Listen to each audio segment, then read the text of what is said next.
The active phase of joint military exercises involving countries in the Collective Security Treaty Organization finished in Belarus on Saturday. According to Associated Press, the CSTO contingents of Russia, Belarus, Kazakhstan, Kyrgyzstan, and Tajikistan took part in the week-long drills. Observers from Iran attended the final stage of the exercise at the Lasvito training ground in Vitebsk region, Russian news agencies reported. According to a report by the Russian state TV, all soldiers of the Russian contingent were on the front line in Ukraine and their main goal was to share real combat experience. Belarusian Defense Minister Viktor Krenin said the CSTO troops demonstrated the ability and possibility to respond to various threats in the organization's areas of responsibility. The Collective Security Treaty Organization was formed in the first half of the 1990s following the collapse of the Soviet Union. Besides Russia, it includes Armenia, Belarus, Kazakhstan, Kyrgyzstan, and Tajikistan.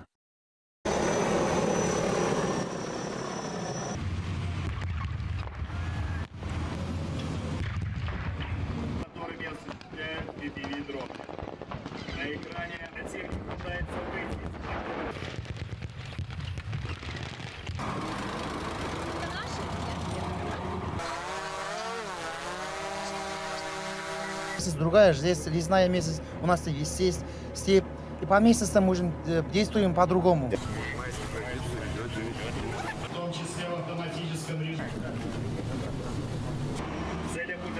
Основное это, конечно, передача опыта СВО, потому что применяются новые тактики, способы, методы ведения боевых действий, которые ранее не применялись и которые имеют достаточно серьезный успех.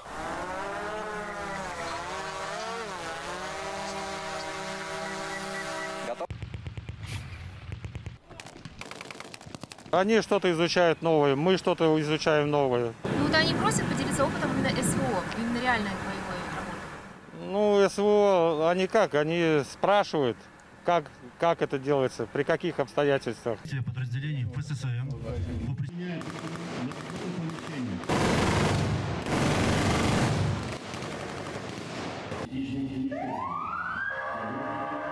Мы демонстрируем единство взглядов и способность и возможность реагировать на различные угрозы в зонах ответственности организации.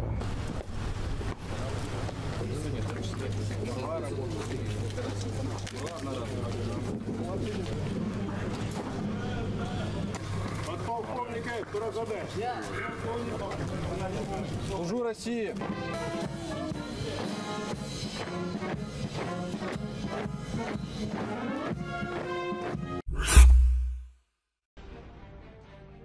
Russia's Rubicon drone formation has quickly become one of the most effective forces on the battlefield, helping to expand its kill zone and seriously complicate Ukraine's logistics.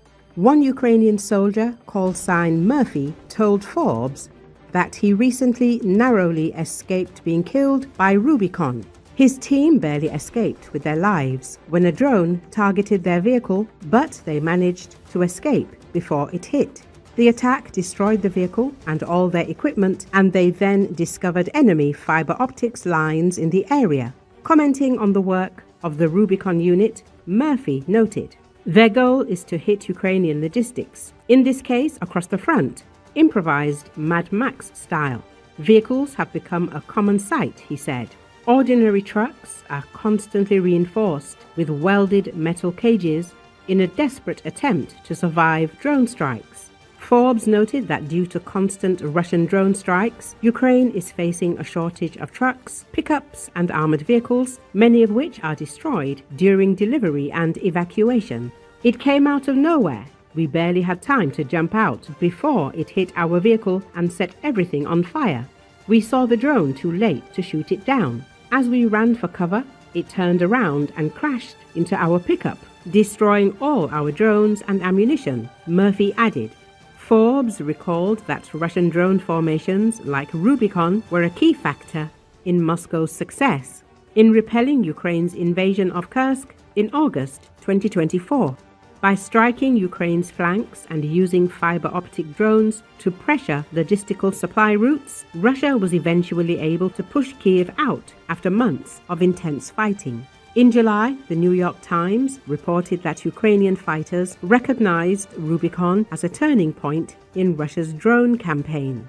At the same time, American volunteer Rebecca Masyarovsky, who leads the medical unit of Ukraine's 53rd Mechanized Brigade, said the game changed when they came here. In turn, open-source weapons researcher Roy Gardiner noted that the Rubicon unit is especially dangerous due to the concentration of Russia's most experienced fiber optic FPV operators.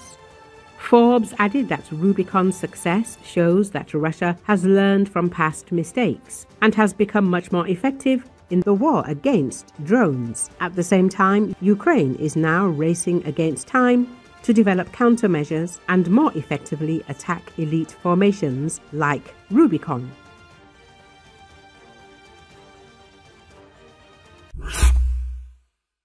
Ukraine destroyed another Russian S-300V system in Zaporizhia Oblast, along with its radar, in a drone strike.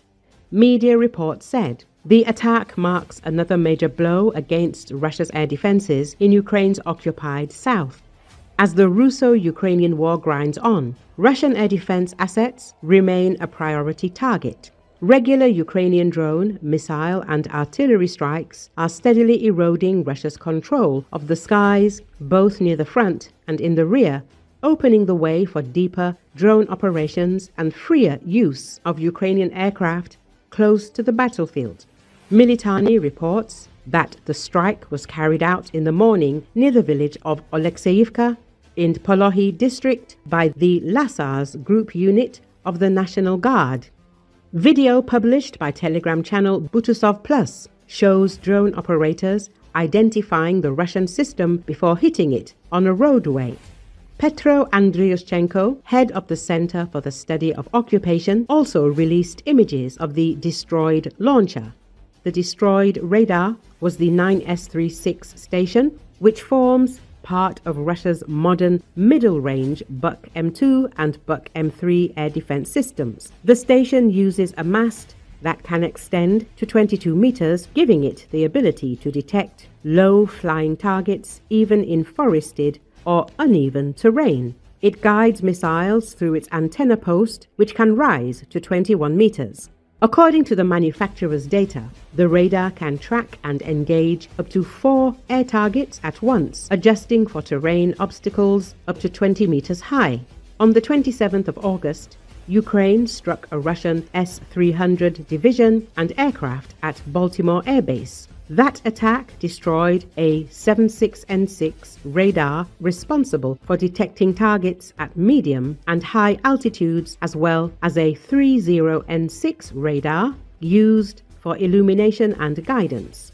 Another S-300 system was destroyed earlier on the 20th of August by firefighters of Lasars Group on Russian-occupied territory in Zaporizhia Oblast. Together with the latest strike, these operations highlight a sustained Ukrainian campaign targeting Russian air defense assets. The 9S-36 radar station, part of Russia's Buk M2 and Buk M3 air defense systems, was also destroyed. According to its manufacturer, the station can elevate its antenna mast up to 22 meters, enabling detection and engagement of low-flying targets, even in forests or uneven terrain. It is capable of simultaneously tracking and targeting up to 4 aerial threats. Earlier, Ukraine conducted a successful strike on a Russian 91N6E radar system, part of the S-400 Triumph air defense network in temporarily occupied Crimea.